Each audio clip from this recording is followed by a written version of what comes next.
What's going on, guys? Jagger Collector here, and today I'm coming to you with my third review in this brand new Marvel Legends Retro Fantastic Four wave. Today we're going to be reviewing the brand new Marvel Legends Invisible Woman. She came with, of course, the amazing new retro card. No Build-A-Figure piece, which is a bummer, but she is a part of this wave, which consists of those figures, which we will be doing Human Torch tomorrow, so stay tuned for that. I got her from a local classified. I paid 210 Canadian dollars for the whole wave, so if you divide that up, that's about 35 bucks per fig. But other than that, let's get into Invisible Woman's review. So Invisible Woman only comes with 3 accessories in total. She comes with her invisible ray field, force field thing.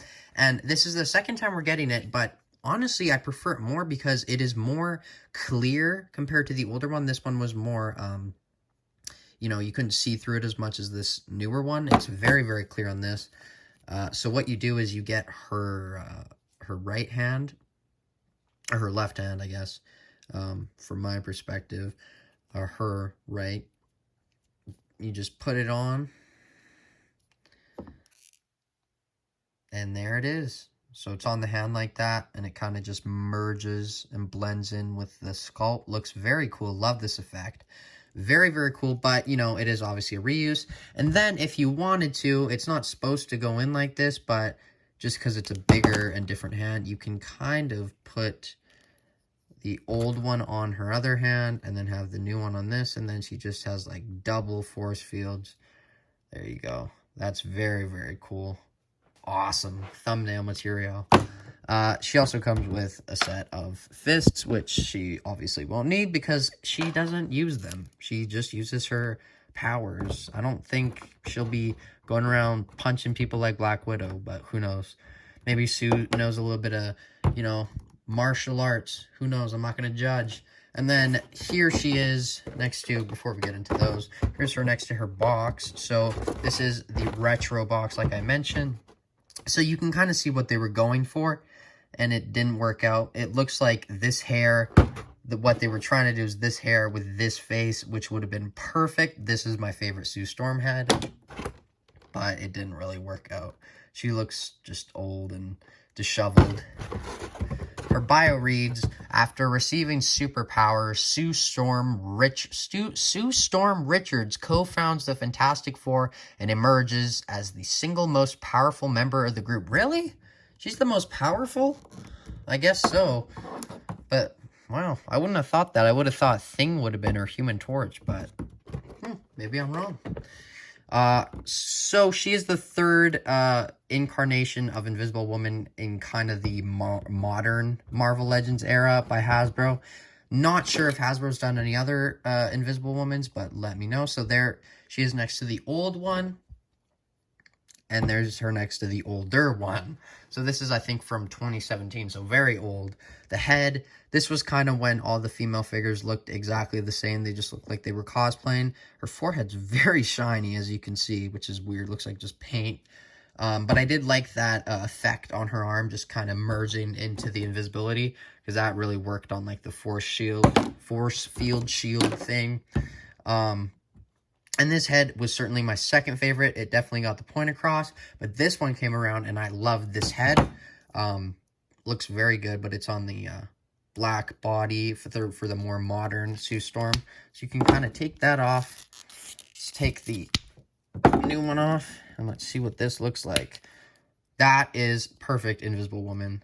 Great, amazing. My opinion, I like this body mold the best or this body like color compared to the others the most, just because it looks like how I would picture Mrs. Fantastic, not Mrs. Fantastic, Invisible Woman to look, and it certainly does, just minus that head.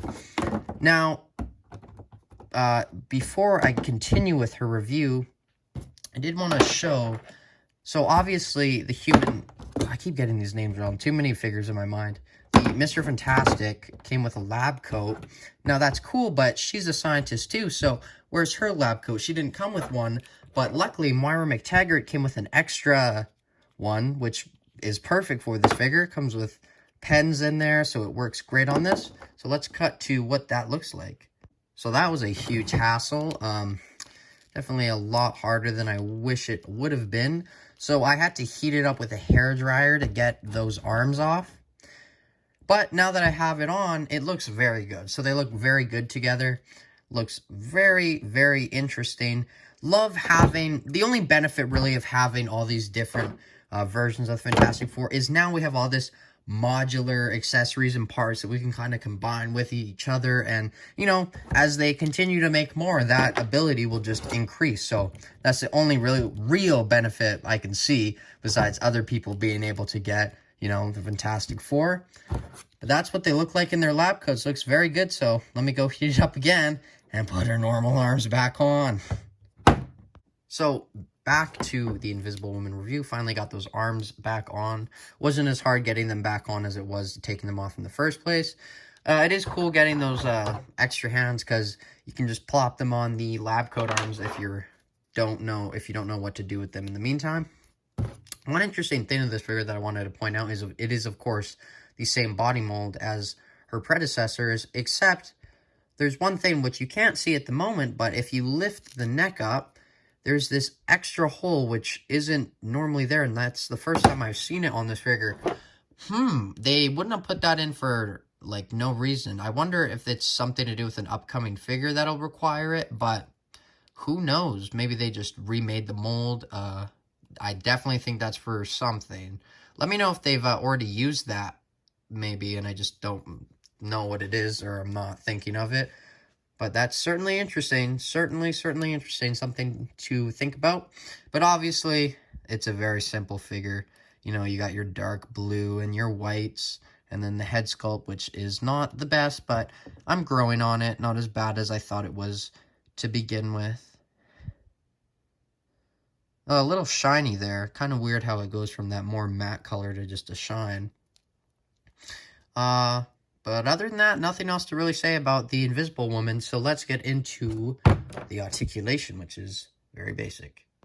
So articulation for Invisible Woman is very, very standard for female figures. It is on the standard female body, which I don't know who first had it. Let me know in the comments below who this mold was introduced with. So the head goes up that far. It'll go down that much, but obviously that hair on the back will look weird. Get a little bit of tilt, not a lot. That's more from just the looseness of the neck joint. And then full 360, of course. Arms go out that far. Full 360, single jointed elbows, which only go in 90. And then all the hands on all the sets go up, down, full 360. Ab crunch goes down not that much, back a lot more, and then to the side a little bit, to the side a little bit. And then the legs kick up that much. And then they'll kick back. Splits, upper thigh cut, double jointed knees, and then ankles go up, down, and of course, beautiful ankle pivot. That is the articulation. So a couple quick comparisons. Here she is next to the Thing from the same wave in the same color scheme. And of course, her husband in his lab coat, which I should have taken off, but I didn't, and I'm not going to do that now. He doesn't seem to want to stand. It's because his feet are looking weird. There he is. And then, of course, her brother, Johnny Storm. You know what? Just stand. And then there she is next to Doom. I'm watching the animated episode right now where they're at dinner, so cool to have them together. And then the Super Skrull. Now, I would like to mention that they are making another 2 figures from this kind of collection, and I think they come out 2022. They're doing a Human Torch, depowered, and they're doing this exact same figure, except completely invisible, which is very, very cool, and I'm excited to get that. But this is about this figure, so let's talk about that. Overall, this is certainly my least favorite figure of the wave.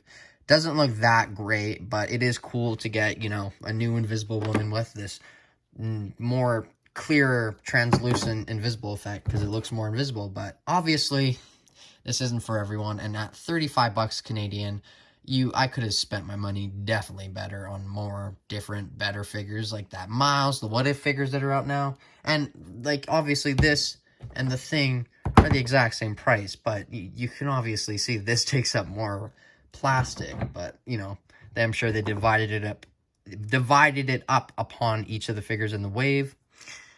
But I'm going to give her a 6 out of 10. Not an amazing figure, but not terrible. You know, it looks like a classic Invisible Woman. Now I really want a Fantastic-four, but maybe they'll do that as a house lab. Anyway, that's all I have to say about her. See you in tomorrow's review, which will be Human Torch. I have been Jagger Collector. Follow me on Instagram at Jagger Collector. Like, subscribe, and as always, see you tomorrow. Bye, guys.